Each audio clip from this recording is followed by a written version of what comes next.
Ukraine যুদ্ধে শান্তি চুক্তির সম্ভাবনা যতই ঘনীভূত হোক, কিয়েভের জন্য সেই পথ মোটেই আশাব্যঞ্জক নয়। যুদ্ধবিরতির ২৮ দফা চুক্তিতে সম্মতির জন্য ইউক্রেনকে বৃহস্পতিবার পর্যন্ত সময় বেঁধে দিয়েছিলেন মার্কিন প্রেসিডেন্ট ডোনাল্ড ট্রাম্প। তবে ইউরোপীয় দেশগুলোর চাপে সেই অবস্থান থেকে সাময়িকভাবে সরে এসেছেন তিনি। এরই মধ্যে ইউরোপীয় মিত্রদের পক্ষ থেকে এসেছে পাল্টা শান্তি প্রস্তাব।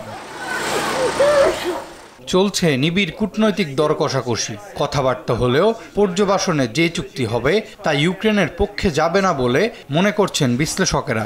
আর সেই খারাপ চুক্তি প্রত্যাখ্যান করলে কিয়েভকে যুদ্ধ চালিয়ে যাওয়ার ঝুঁকি নিতে হবে। তবে যুক্তরাষ্ট্রের সহায়তা ছাড়া রাশিয়ার অগ্রযাত্রা কতদিন থামিয়ে রাখা যাবে, এ নিয়ে দেশের ভেতর ও বাহিরে বড় শঙ্কা তৈরি হয়েছে। ট্রাম্পের বিশেষ দূত স্টিভ উইটকফ শীঘ্রই আবারও মস্কো ভ্রমণে যাচ্ছেন। সেখানে প্রেসিডেন্ট পুতিন সহ শীর্ষ সরকারি কর্মকর্তাদের সঙ্গে বৈঠক করবেন তিনি। এবারের মিশনের অন্যতম লক্ষ্য ইউক্রেনের পূর্বাঞ্চল দোনেৎস্ক নিয়ে রাশিয়ার দাবি শিথিল করানো। রাশিয়া এতে রাজি হবে কিনা তা এখনও স্পষ্ট নয়। ২০১৪ সাল থেকে দনবাস অঞ্চলে যুদ্ধ, লুহান্স্ক ও দোনেৎস্কে কেন্দ্র করে বিদ্রোহী ও সরকারি বাহিনীর সংঘর্ষে রাশিয়ার ভূমিকা সবসময় ছিল গুরুত্বপূর্ণ।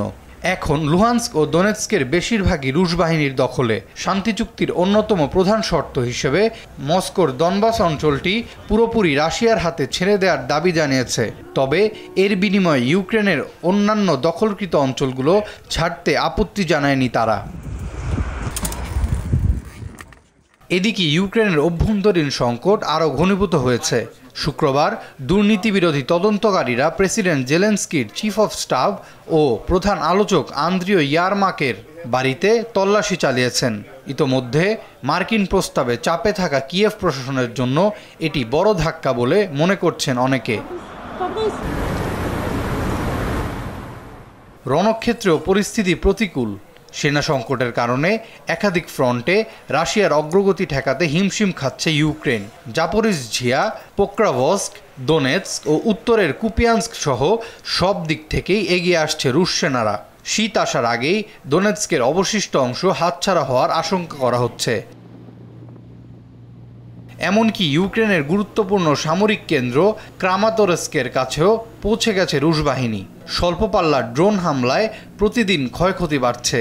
হারানো অঞ্চল পুনরুদ্ধারের সম্ভাবনাও এখন ক্ষীণ। ফলে রাশিয়ার অভ্যন্তরীণ সংকট দুর্বল হয়ে পড়া এখন কিয়েভ ও ইউরোপীয় মিত্রদের প্রধান আশা হয়ে দাঁড়িয়েছে। তবে এই প্রত্যাশা কতটা বাস্তবসম্মত তা নিয়ে প্রশ্ন তুলছেন অনেকে।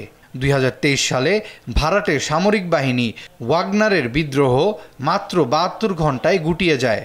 রাশিয়ার মতো নিয়ন্ত্রিত সমাজে বড় অস্থিরতা তৈরি করা সহজ নয় বলেই মনে করছেন বিশেষজ্ঞরা। আরাফাত ইয়াসার, RTV।